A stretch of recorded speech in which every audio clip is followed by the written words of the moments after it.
of the Blue Book, lesson 2. Lesson 2. If you need a copy of this is what we're going through in our class today. Just raise your hand there.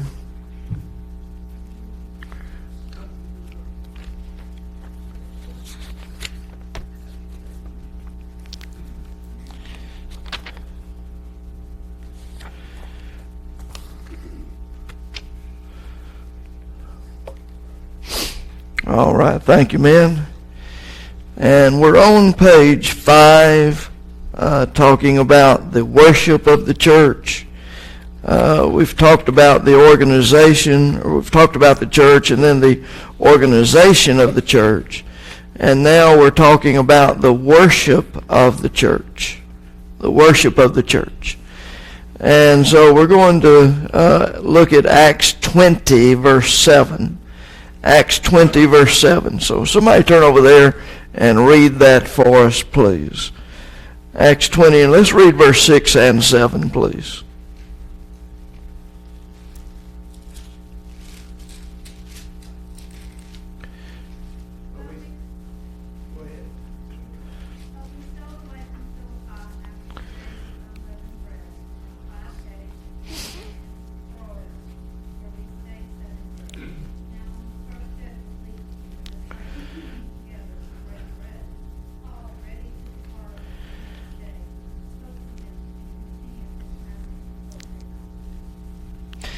And so, under Acts 20 in the book, when God told the Israelites in Exodus 20, verse 8, to remember the Sabbath, did he mean for them to keep every Sabbath? Remember Exodus 20, that's where the 10 Commandments are given. And so, of course, he started out with, you shall not take the name of the Lord your God in vain. There in, verse 5, I think, and then come on down. And in verse 8, he said, to remember the Sabbath day, to keep it holy. And so he intended for them to remember every Sabbath day. And you'll recall that on the Sabbath day, they could not pick up sticks. They could not walk more than a Sabbath day's journey. They could not do any labor on the Sabbath day. They could not build a fire on the Sabbath day. And so it was to be a day dedicated to the Lord, and he expected them to do that. And so it was to be each and every Sabbath day. He didn't have to say, each and every week you shall remember the Sabbath day to keep it holy. All he had to say was, remember the Sabbath day to keep it holy. That's all it was needed. And so, when was the Sabbath day? Once a month? Once a year? No, every Saturday. Every Saturday. That's when it happened. And so the word Sabbath means the seventh day. And so that's what they were to remember, and they were to keep it holy on that day. And then our second question here, when those Christians met upon the first day of the week to eat the Lord's Supper, did they do it on the first day of each week? Now we read verse 6 here. Paul waited how many days? 6, 7 days. He arrived there on Monday apparently, and so they stayed 7 days. Now, on the first day of the week, when the disciples came together to break bread. Now, if you'll remember, he was in a hurry to get to Jerusalem. He was headed that way, but he was going to stop here in order that he might exhort the brethren. And so in order to do that, he had to wait for them to come together. And they came together on which day of the week? And so why did he expect them to be gathering on this day? That's the day that the church worshiped on. The first day of the week, the day that they broke bread. They took of the Lord's communion, the communion supper there. And so that's what we see. This was a pattern that they were keeping as Christians. On the first day of the week, they came together to do this very thing. And so he spoke to them and continued his message until midnight. Should Christians today eat the Lord's Supper upon the first day of the week? And so is that once a quarter, once a year? Every first day of the week. Every first day of the week is when we do that very thing. There's a pattern there, and you'll see this pattern continued in other places. Acts 2, verse 42. Acts 2, verse 42. Somebody read that one, please. They continued steadfastly in the apostles' doctrine and fellowship, in the breaking of bread and in prayer. Now, remember that he's not talking about them continuing in things that they already did every day anyway. That's not what this is affirming. This is affirming the spiritual things that they are now engaging in because they're Christians. Remember verse 41, those that gladly received the word were baptized.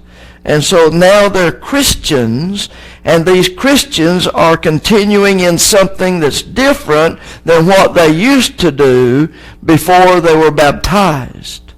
Now they're continuing steadfastly in what four things are given here.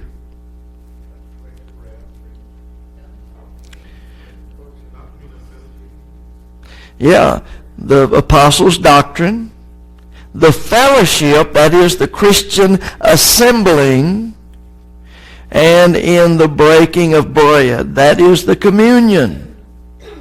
He's not talking about them eating a meal every day. He's talking about things that have changed since they became Christians. And so now they're taking the Lord's Supper, and they're doing this on the first day of the week. Also, the question at the bottom, will we be pleasing to God if we continue steadfastly in these things? That's the lesson in the worship hour this morning is keyed around 1 Timothy 3:15. But let's go over there and read it for the purposes of the class this morning. 1 Timothy 3. Somebody read 14 and 15, please. These things I write to you, though I hope to come to you shortly. But if I am delayed, I write so that you may know how you ought to conduct yourselves in the house of God, which is the church of the living God, pillar and ground of truth. Friends, as you look at the Old Testament, you'll find that God spoke to Adam and Eve and said, this is what I expect you to do. Adam, I expect you to name all the animals. Adam did that. All right, now I'm putting you in the garden. I want you to tend the garden. And what I expect is that you can eat of all the trees except there's one tree you can't eat of, and that's the tree of the knowledge of good and evil. And any other trees you can eat of them, but the day you eat thereof of this tree of the knowledge of good and evil, you shall surely die. Well, see, that God gave them his expectations. Under the law of Moses, God gave the expectations that he had for his people, and they were written down. He told Moses, write these things in a book. And so he did. He wrote it down, and we still have it preserved for us today. The Pentateuch. Of course, we have the law of Moses given in Exodus and Leviticus, repeated in Deuteronomy. And so they had those things written down for them. God told Jeremiah, write these things that I have spoken to you. Jeremiah 31, verse 31 and following. Or 36 also. Write these things down. You'll find he said that in many places in the Old Testament. And then when they would come and ask Jesus a question, Jesus would say, well, have you not read? Or he would say, it is written. And so he would say, go back to what's written. What did God write for you? Now we have here, these things I have written to you. though I hope to come to you shortly, these things I've written in case I'm delayed. I write so that you may know how you ought to conduct yourself in the house of God. And you'll find 2 Timothy 3, 15, 16, and 17. From a childhood you have known the Holy Scriptures that are able to make you wise unto salvation. For all Scripture is given by the inspiration of God and is profitable for doctrine. Didn't we read that in Acts 2:42? For correction, for instruction in righteousness, that the man of God may be complete, thoroughly equipped for every good work. And so these things are written. And so verse 15 tells us it is written for a purpose, so that you may know how you ought to conduct yourselves. And so we have that recorded for us today as well.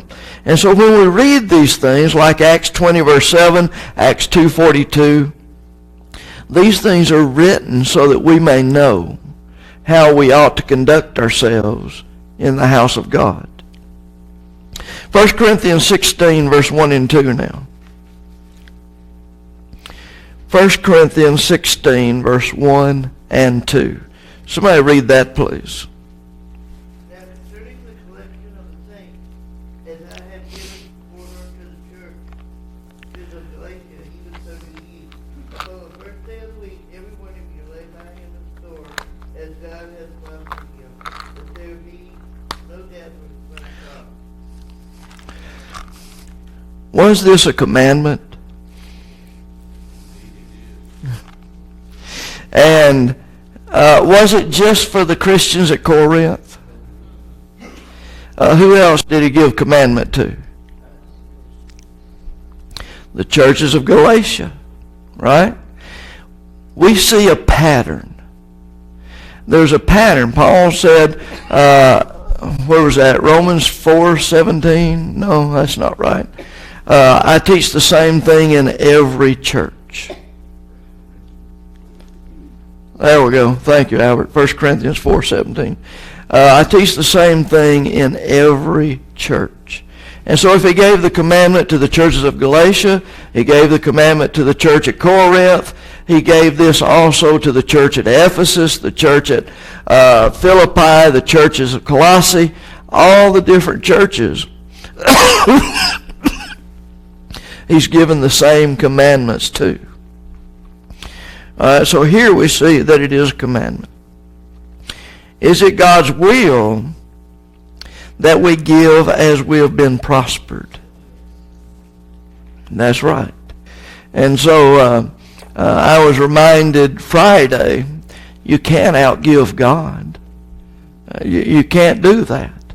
But God has promised in Luke 6 verse 38 that if you will give, he will give back to you more than you can receive. And so we need to understand that principle. Even though it's a commandment that we give, God will give back to us. All right? And then the second question here, are we to make a contribution on the same day we are to partake of the Lord's Supper? Yeah. Paul? One trend that's going on today, if you go to different churches' websites, Yes. online donations. Yes. And you can tell if you're ever visiting another area, you just go to their website and you see online donations, you probably see a red flag. Yes. And the word prosper, we all prosper every day. And so it doesn't say when we get paid, it says when we prosper. So we prosper each and every day. We are to be giving as we have been prospered. And so God blesses us in many different ways. We're to give of our time. We're to give of our money. We're to give of different things that God has blessed us with, so that we in turn can show them the goodness of God living in us. Living in us. And in this, one of the things that I want you to know is that the church is blessing those in need. Now, we don't send out a sheet that says, well, we help so-and-so, we help so-and-so with this, we help so-and-so with this much, and we don't publish the benevolent work that we do. But we do a lot of benevolent work, a whole lot. And it seems that this year we are growing in that. Request, people that are in need, members that have various things going on and have need. And so we're helping in those good ways. But we don't announce it to you about who we're helping and how much. But friends, we are doing a lot of good, but because you give every Sunday. And if you look at 2 Corinthians 8 and 9, 1 Corinthians 16, you'll see that they were to give in order to have when the need arose. Now, there were times when they would have a special contribution when somebody needed some specific help. But most of the time, they were giving ahead of time so that when a need arose, they would already have that in place. And we wouldn't have to wait until the church come together and say, well, so-and-so has a need, can you help? Well, no, we're going to give so that we have in store. Did you see that? In store. That we've already got it in place. And when that need arises, then we can help with that need. Okay? But, let's go to Ephesians 5, verse 19 now. Ephesians 5:19. Somebody read that, please.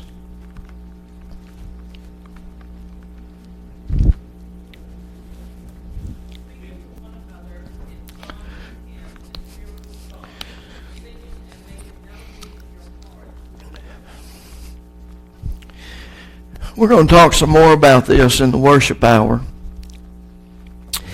But look at the questions here. Are we to sing? That's right, we are to sing. And friends, I want you to grasp hold of this idea that we are to join in with the singing. That when we come together, we are worshiping God. Here in a little while, we're going to join in our formal worship to God. And in that formal worship, we're instructed to sing. That's part of our worship to God. And so we're not to sit there and be stoic and I wonder what the next song's going to be. I wish the song leader would speed it up. I wish he missed that key. Is that what we're thinking about when we're singing?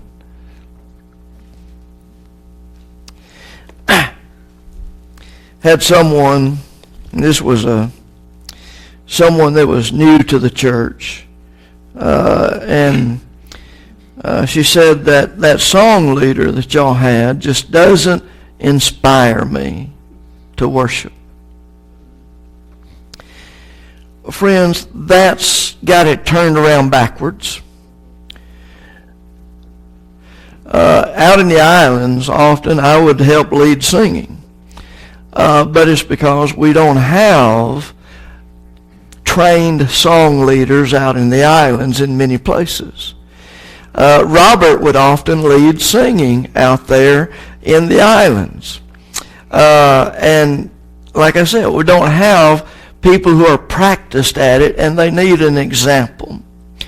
But friends, here we've got Phil, we got Stacy, we got Earl, we got some David, capable song leaders who do a wonderful job, and our young men that are coming along. I tell you, it's a joy to see them lead the songs in our worship. But I don't get up there and lead singing because I don't want to distract people from worshiping God. Okay?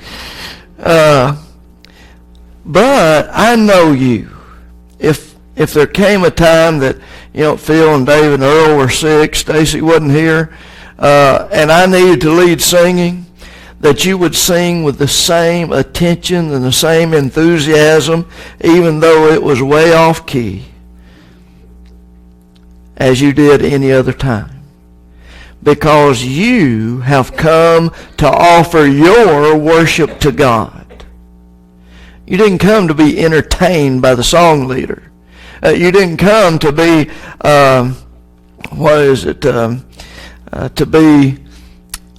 have your singing done by a choir or by a soloist. You didn't come for that. You came, you're here to offer your worship to your God. Steve? Well, when God says sing, he just says sing. He doesn't say sing well or sing badly or sing middle of the road. He just says sing. Right. And although he's given all of us the ability to sing, it's our standard that we go by when we say somebody sings good or they sing poorly. We're here for God.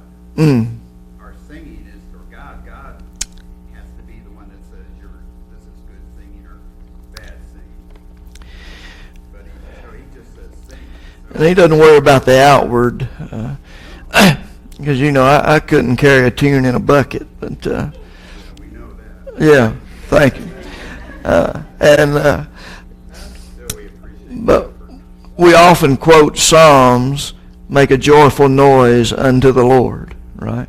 And so we do that. We want to make that noise. We want to make it joyfully in that good way. And so we are to sing. All right, and the second question here, does the passage mention mechanical instruments of music? No, it doesn't. And you'll find that every place in the New Testament, and you'll find a sheet in the pew and the book rack in front of you there that has each and every passage in the New Testament listed that talks about our singing in praise to God in the New Testament. And though we're going to use those in the sermon this morning. But each and every one of them says sing, and none of them mention playing on the lyre or the harp or tambourine or any of those things.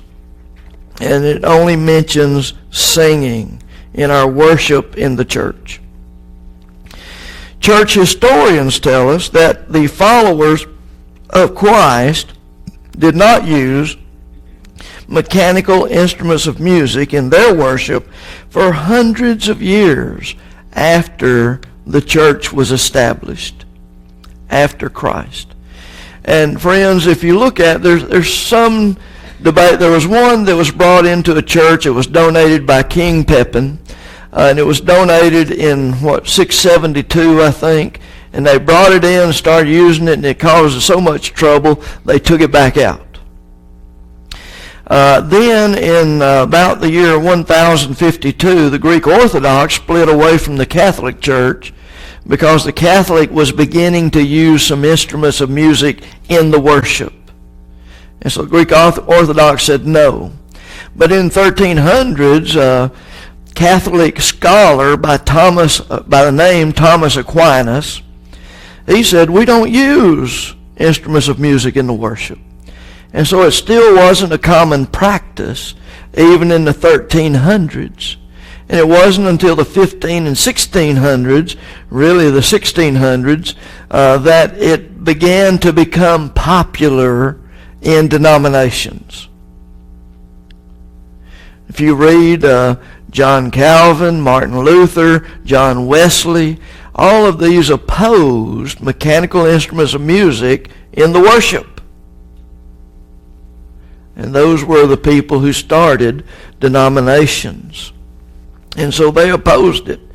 And so it wasn't until the 1600s that it began to become popular. The Greek Orthodox Church, I just mentioned that. When you attend the worship of the Church of Christ, you will notice we do not use instrumental music in our worship. The following comparisons help to illustrate the reason. Friends, the reason, what it comes down to, is that they're not authorized in the New Testament. That's the reason. Let's look at these. Look at Genesis 6:14. Somebody read that, please.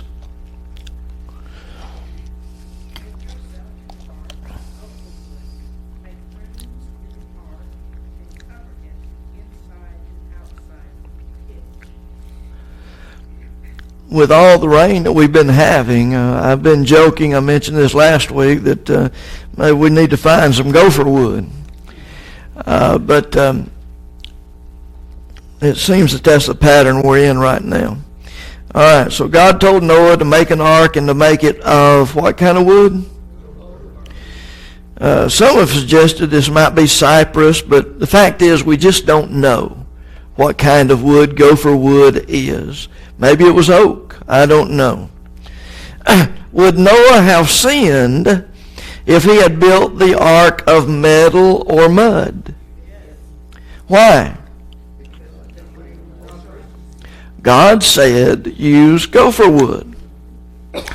Would Noah have sinned if he had built the ark of any other kind of wood? That's right. And so when God said gopher wood, did he have to say, don't use pine, don't use poplar, don't use cypress?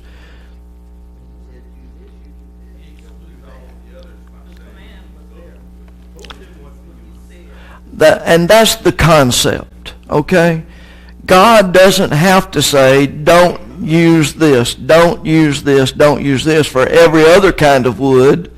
All he has to say is, use this kind of wood, and that eliminates every other kind of wood. And the principle, you use it on a daily basis. When you go to Chick-fil-A or Taco Bell or maybe a Maggiano's, and you ask the waitress or the one there at the counter, I want a chicken sandwich. Do you have to say, I don't want a hamburger, I don't want a hot dog, I don't want a Sprite, I don't want lemonade? Do you have to go through a list of the things you don't want? And if you went to Cracker Barrel and you asked for the chicken and dumplings, and so the waitress brought you out your chicken and dumplings, and also brought you out turnip greens and pinto beans and fried chicken, and brought you out everything else that was on their menu. And you say to that waitress, no, I didn't order all of this stuff. And she says to you, well, you didn't tell me not to.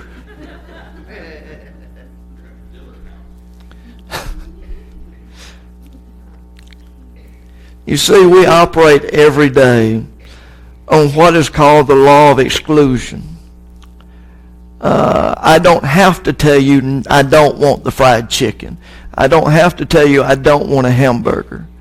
All I have to do is tell you what I want, and that's sufficient. Well, we see the same principle with God. Make the ark of gopher wood. And so that eliminates every other kind of wood. And then when God says, sing, make melody where? In your heart. Then that eliminates every other kind of music. He doesn't have to say, I don't want the harp, I don't want the lyre, I don't want the piano. Friends, they didn't have pianos back then. The organ wasn't invented until what, about 600 AD, something like that. He doesn't have to say, I don't want that. All he has to do is say, this is what I want, in order to do that. And you'll see that principle in Leviticus 10, verse 1 and 2. Turn over there. Somebody read Leviticus 10, verse 1 and 2. Nadab and Abihu, the sons of Aaron, took either of them his censer and put fire therein, and put incense thereon, and offered strange fire before the Lord, which he commanded them not. And there went out fire from the Lord and devoured them, and they died before the Lord. One of the things we learn from this is that God is serious about worship. God expects His people to obey His instructions when they come to worship Him. Now also we see that they did come to worship. And they did burn incense, which was the commandment of God. The only thing that they did wrong was what? The wrong fire. God had said, you get the fire from the altar of burnt offerings. You know, that big altar out there where they burn the lamb and the bulls and the goats and those things. That was the fire that they were to get in order to burn the incense. But they got a different fire. God hadn't told them, don't get a different fire. But when God said, you use the fire from the altar of burnt offerings, then that eliminated every other source of fire. And so they got a fire from somewhere else. And God destroyed them. All right, so look at the questions there. Did Nadab and Abihu sin when they offered a different kind of fire than God commanded? Did God punish them? He did, didn't He? Is it important to worship God the way He has commanded without alteration? We learn that from this. And remember, these things are written for our learning. Romans 15, verse 4. They're written for our admonition. 1 Corinthians 10, verse 11. That word admonition means instruction. They're written for our instruction. What was that, Kimberly? 1 Corinthians 10, verse 11. Matthew 26, verses 26 through 29.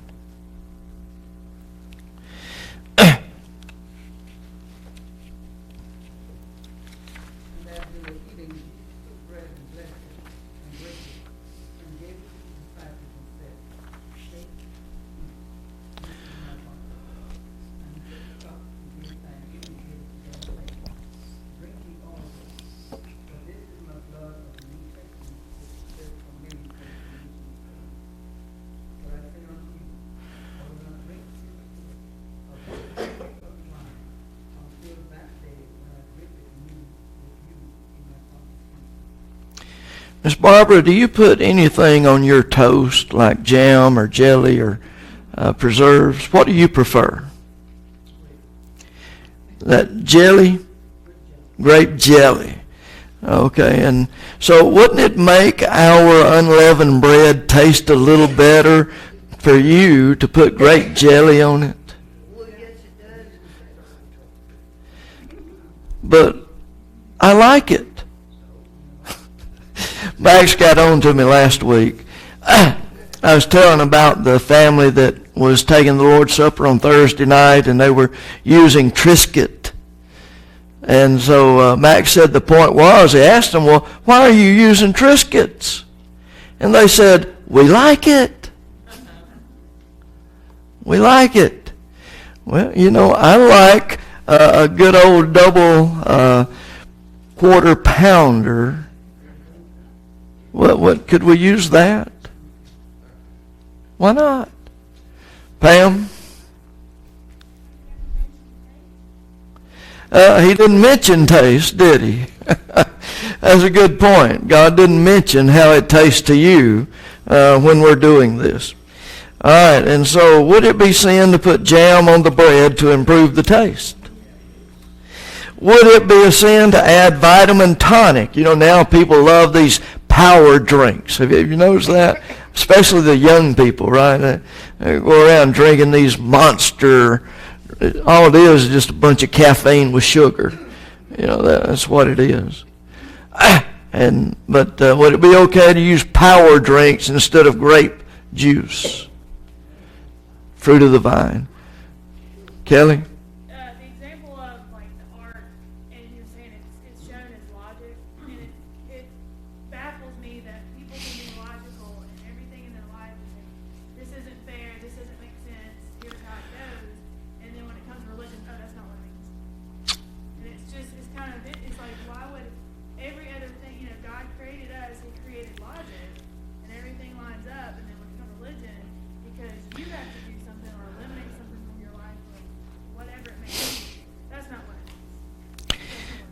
Well, as we get farther away from Christ in years, I find that there's a saying that's very true. Common sense just isn't as common as it used to be. Have you heard that? Common sense isn't as common as it used to be. And what does that mean?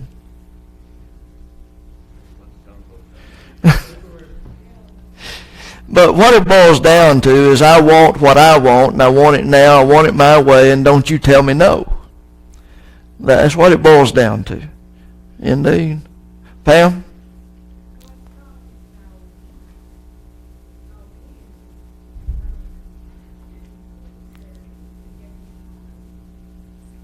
I couldn't hear that, Pam.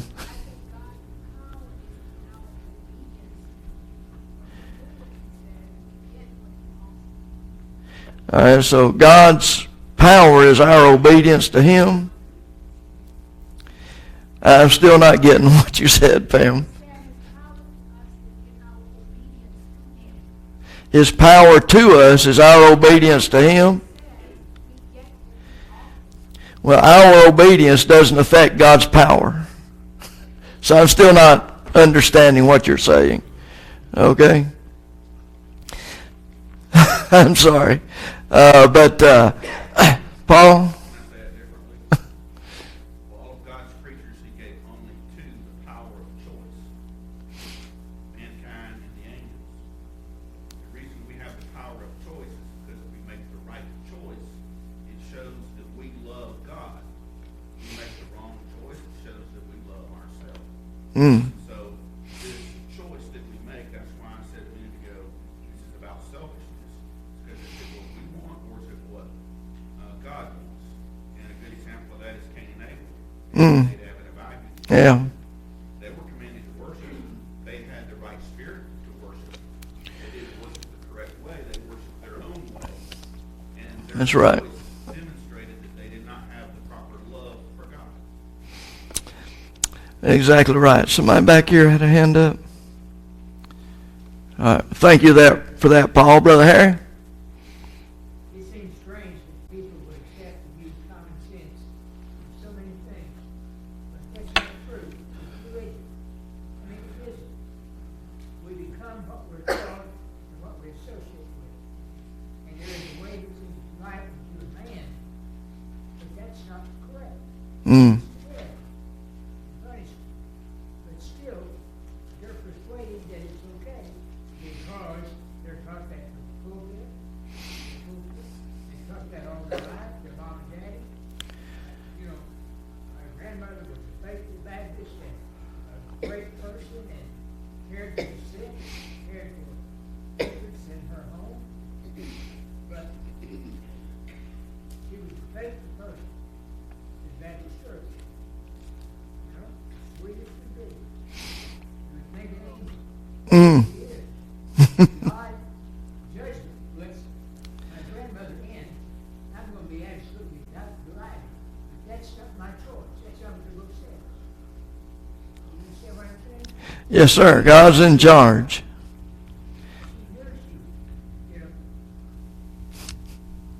And can she be right and me be wrong? Read your common sense. 2 and 2 is still 4, isn't it? Amen.